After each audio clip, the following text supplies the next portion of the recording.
man maay Mama Sow citoyen Yoff là d'abord évidemment ancien directeur technique national football bi de 2000 à 2006 sama métier nag professeur laa woon d'éducation physique ca gannaaw gi ma dellu université jàngiwaat donc pare suma doctorat sport sciences de l'éducation ñibbisi nekk université Cheikh Anta Diop INSEPS fa laa jëlee retraite taxul au contraire daf ma gën a sax xëy na saxal ci sport beeg football bi parce que ci booba la ma fekkee ma nekk entraîneur national préparateur physique de l'équipe nationale A entraîneur national junior ba bi may nekk directeur technique national jaari directeur u CNEPS Thiès dellu siwaat def direction technique nationale dellu nekk INSEPS ba bi may retraité parallèlement tam doon naa def li ñuy wax société civile bi ci association d'éducation populaire yi CMEA Sénégal maa ko jiite woon histoire man ak Mama Sport nag dama xam dirigeant yi bi ma nekkee entraîneur national chargé de la formation préparateur physique équipe nationale nekkoon aussi entraîneur national junior équipe nationale junior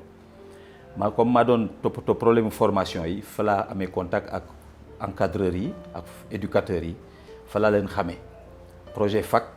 ñëw indi matériel indi di distribuer ay matériel yooyu donc xame bi daal foofu la commencé ensuite Yoffois yi nga xam ni ay éducateurs la ñu woon ak bëgg nekk entraîneur dugg ci formation bi aussi maa doon gérer volet boobu donc ci laa leen xamee ku mel ni Elimane Mbengue effectivement maa ko formé ci son stage de 2e degré d'entraîneur ak ñeneen donc ñoo xam ni ñi effectivement tey ñu ngi fii foofu la ñu xamee bi yàlla defee ma nekk directeur technique national avant 2000 en 2000 lañ ma yëgal rek ni ma def nañ tudde nañ ma école de football bu tudd Mama Sport parce que xëy na buñ ma tàgg woon sax duñ ko def mais dañ ma yéene ji yëgal ma ko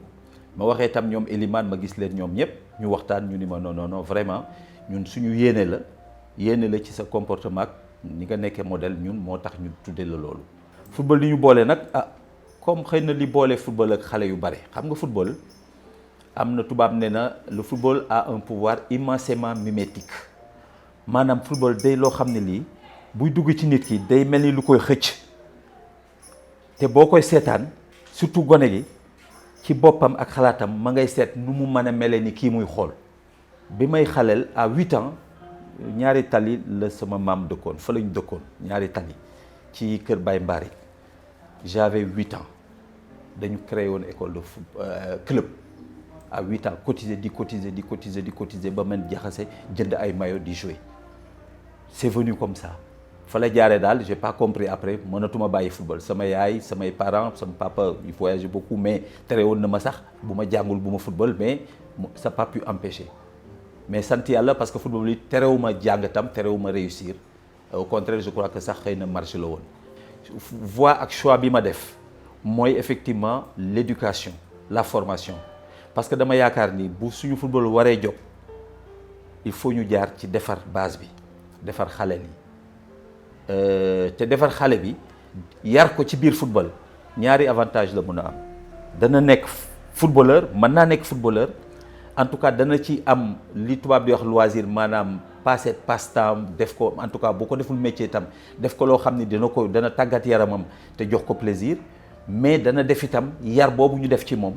comme moom football mooy yitteem ñu jaaree fa pour yar ko dana nekk indi itam ci nit ki defar nit ki tàggat ko ba muy un bon citoyen loolu itam lu éducateurs yi warul bàyyi la te Mama Sport bàyyi wuñ ko donc football ak ndaw ñi moyen d'éducation la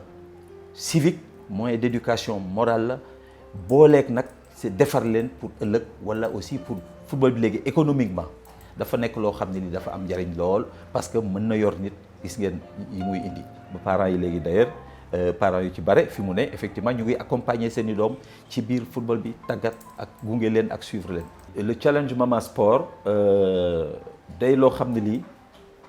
Mama Sport bi xale yi ñëwee ñoom Elimane ñëwee seet si ma dañu ni woon dañu am projet sportif bi mais projet sportif bi maanaam dimension éducative bi moo ko lal maanaam yar bi ñu war a yar moo lal projet boobu dañu bëgg à travers un projet éducatif sport football ñu jaare ci yar ci gone yi mooy li ma wax léegi defar nit ki joxaale ko moyen yoo xam ni ëllëgee ki si biir tam mu mën a demal boppam. donc loolu dafa am lu am solo Mama Sport depuis 20 ans bi ma ko tuddee ba léegi maa ngi leen di suivre mais liggéey bi ñuy def ci terrain bi kenn amul seen fay autorité amuñ ko kenn amuñ ko te dañ koy def ngir yàlla ak bëggu sport yàlla ñoonu nattoos football bi ña nga ci biir amul benn avantage bu dul seen doole ak seen ñax ba ci projet bi ñu bëgg a def nii événement bi ñu jublu nii nee nañu presque 50% yi ñoom entre éducateurs ñoo ko jël te loo xam ne lii presque romb na million ça veut dire que donc éducateurs yi itam ñu ngi vraiment def seen wàll ci liggéey bi. donc li nekk ci biir dafa bare parce que sensibilisation population Yoff sensibiliser xale yi lancer le message éducatif mais le message sportif aussi à tous les éducateurs dafa am solo fi mu ne ouverture bi dana am effectivement un événement dina am match invité nañu du football du structure football yi rek la ñu invité nañu groupe théâtre yi invité nañu groupe sport j'ai vu que karaté bi par exemple woo nañ leen pour démonstration xëy na yeneen ak yeneen i groupe yu nga xam ni sport la ñu def mais du football rek la ñuy def te woo nañ leen pour ñu mën a ñëw def démonstration pendant disons cet événement là incha allah le 14 bi ouverture boobu dañuy am cérémonie bu mag bu ñuy amal à Yoff dañ ko publicité bu baax bu paree nag tournoi bi dañ koy def ay séquences mooy étalé wu parce que en même temps vous savez que nawetaan ak yeneen am na mënuñu grouper lépp mais tournoi bi ñi amul 15 ans ak ñi amul 17 ans ñaari groupe yooyu am na invité nañ ay école de football yu bare au total 15 presque il y a 15 équipes yoo xam ni dañ ko xaajale ci ñaar ñu def tournoi bi donc moom seen calendrier mooy jógee maintenant à partir du 14 dem ba mois d'octobre bala école di ubbi danañu invité ay kàngam ci football bi muy waa fédération muy waa direction technique nationale muy waa association des encadreurs éducateurs des écoles de football muy anciens yu Yoff yi appel laay def rek des autorités avec notre nouveau maire Seydina Issa Laye les gens ont aidé mais dañuy laaj ñu demander waat continuer loolu mu bañ a dakk te ñu aidé waat parce que football Yoff le football de Yoff dafa war a nekk ca kaw. soutenir football bi mooy soutenir le football des jeunes soutenir football bi mooy soutenir formation bi dañu ni footballeur de classe et de qualité mënul am te formateur entraîneur de classe entraîneur de qualité amul entraîneur de qualité mënul am te formateur d'entraîneur de qualité mënul amul moo tax FIFA fi mu ne ak CAF yëpp ñu ngi ci benn programme de formation boo xam ne bii dañuy former formateur d'entraîneurs yi di former entraîneurs yi loolu tax na itam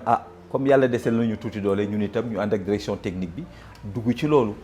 formation boobu ñu ngi ci bu baax mais damay inciter encore pour ni il faut ñu may ñu doole pour ñu former formateurs yi Yoff yi sawar nañ lool am nañ volonté lool mais il faudrait que ñu mën a am aussi